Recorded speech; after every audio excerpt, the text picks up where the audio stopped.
নবী নিজে যখন নামাজ পড়তেন তখন তিনি এই অংশটা পড়ার সময় কি বলতেন?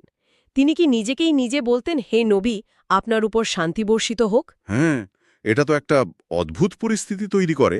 সোর্স ঠিক এটাই বলছে। যদি ভাবা হয় নবী নিজেকেই সালাম দিতেন, তাহলে সেটা খুব অবাস্তব শোনায়।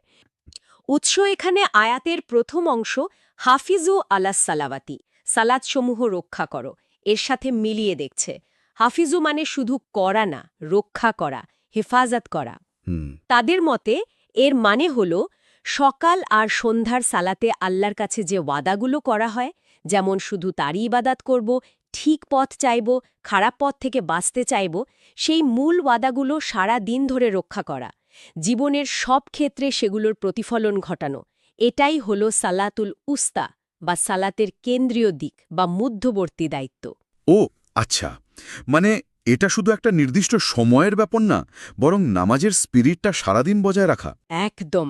এরপর সোর্স ফোকাস করেছে নামাজে কোরআন পড়ার পদ্ধতির ওপর। বিশেষ করে সূরা নিসার ৪৩ নম্বর আয়াতটা এখানে খুব গুরুত্বপূর্ণ। আয়াতটা কি?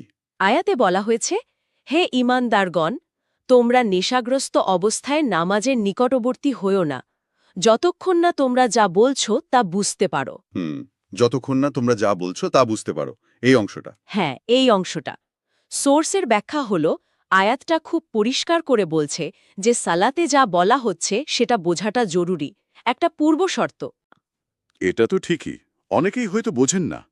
সোর্সের মতে এটা কোরআনের এই স্পষ্ট নির্দেশের সরাসরি লঙ্ঘন। ভাবনার বিষয় তো বটেই। আচ্ছা, এখানে কি সোর্স কোনো অসঙ্গতির কথাও বলছে? মানে একদিকে বোঝার কথা বলা হচ্ছে, আবার নামাজের মধ্যে কথা বলাও তো নিষেধ। ঠিক এই পয়েন্টটাই সোর্স ধরেছে। তারা বলছে ৪.৪৩ আয়াত অনুযায়ী বোঝাটা জরুরি। এর মানে তো দাঁড়ায় বোঝার জন্য হয়তো কোনো ভাব বিনিময় বা কথা বলার সুযোগ থাকতেও পারে। কিন্তু প্রচলিত নিয়মে তো নামাজে কথা বলা যায় না, একদমই না। একদমই না। এমনকি অনেকে মনে করেন মনে মনে অর্থ ভাবলেও মনোযোগ নষ্ট হয়। সোর্স এই বিষয়টাকে একটা কন্ট্রাডিকশন বা আপাত বিরোধাভাস হিসেবে দেখছে। তার মানে সোর্সের যুক্তি দাঁড়াচ্ছে যে কোরআনে সালাতের যে ধারণা আর পরে যারা ইসলামী আইন বা ফিকহ তৈরি করেছেন, মানে উলামারা, তাদের নির্ধারিত নামাজের নিয়মের মধ্যে একটা ফারাক আছে এখানে। হ্যাঁ, সোর্সের বিশ্লেষণ তো সেদিকেই ইঙ্গিত করছে। কোরআন বলছে বোঝাটা আসল, যার জন্য হয়তো যোগাযোগের দরকার হতে পারে, আর প্রচলিত নিয়ম বলছে নীরবতা আর নির্দিষ্ট আনুষ্ঠানিকতা। হুম। এই পার্থক্যের ভিত্তিতেই সোর্স দাবি করছে কোরআনিক সালাত আর প্রচলিত নামাজ এক জিনিস নয়। তাদের মতে